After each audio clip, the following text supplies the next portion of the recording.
Okay, Wednesday, 7/9 at the Hall of Justice, 1113, Special Victims Unit. Once again, I want to show you the propaganda on the window.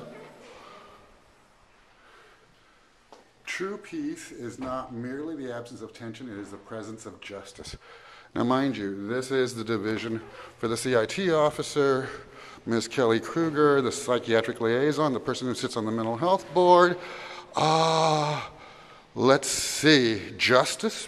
Didn't she go to San Francisco General, last week supposedly about my medical records? Oh, and what was the follow-up with that? None. I guess that could also be, the same follow-up for her abandonment that I'm still trying to get a meeting with, which is none. Oh yes, let the games continue. As you can tell, I just, went to San Francisco General and once again was denied, another HIPAA violation. Now, mind you, this is the same Kelly Kruger who is so concerned that she denied me emergency services on 4/30 when I went to San Francisco General.